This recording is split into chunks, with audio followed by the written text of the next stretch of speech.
याद है सबक मुझे जिसका पढ़ पढ़ो सबक चाम आकाश मंडल तमाम रात जो उबे जरूर न्यायो बुदो उब में तारन जी टिम टिम केदी ना वड़ंदर उंदी आए उंदाई रात में त उबते टिमकंदड़ तारन जो नजारो दिल के अञा बे वधिक लबाईंदड़ ऐं मोहींदड़ लॻंदो आहे। तारा ॾींहं जो बे हूंदा आहिनि पर सिज जे तेज़ रोशनी सबबु नज़र न ईंदा आहिनि। रात जो उबते तारनि जी पखिड़ियल नकटनि वारे निखटन वारी मांडराण खे निकटन वारे मांडराण खे आकाश मंडल चइजे थो। तारा अहिड़ियूं काइनाती ऐं कुदरती शयूं आहिनि जेके गर्मी रोशनी ऐं किरणा पैदा कनि थियूं। सिज में हिकु तारो आहे। सिज ऐं उन जे चौधारी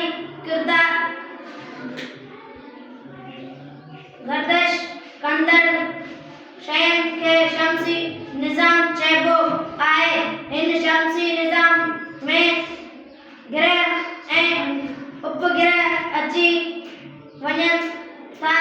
तारे खे पंहिंजे रोशनी हूंदी आहे पर ग्रह या उपग्रह खे पंहिंजी रोशनी न हूंदी आहे।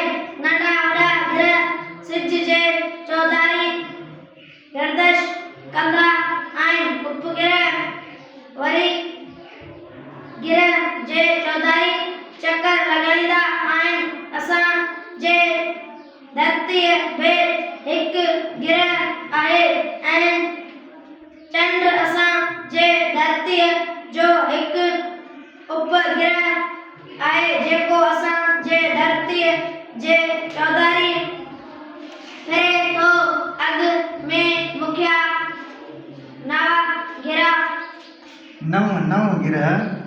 गिरह ॼाणाया वेंदा हुआ पर 2024 ईस्वी खां पोइ नए तहक़ीक़ मूजिबि 8 वॾा गिरह ज़मीन मरीख़ अतारत ज़रा मश्तरी ज़हर यूरेनस ऐं नेपच्यून आहिनि।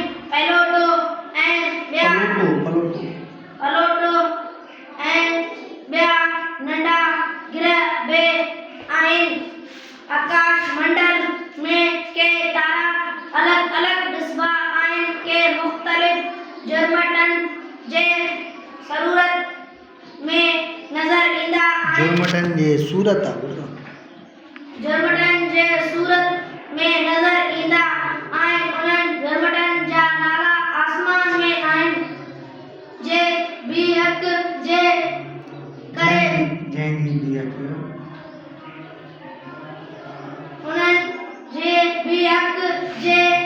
करे पयल आहिनि जीअं टेड़ो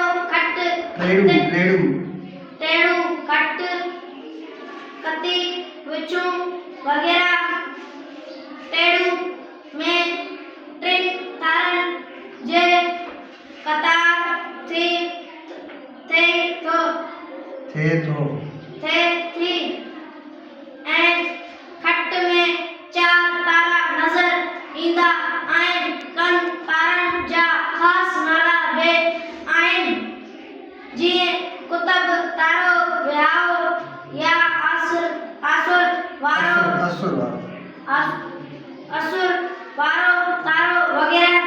आकाश मंडल में कहकशाऊं बि आहिनि। कहकशाऊं बि सितारनि जा जुर्मट आहिनि। असांजो सिज हिकु बि तरतीब कहकशाऊं जे निज़ाम जो हिसो आहे। आकाश मंडल में कॾहिं कॾहिं पुछड़ तारा बि ॾिसण में ईंदा आहिनि। पुछड़ तारा जीअं ई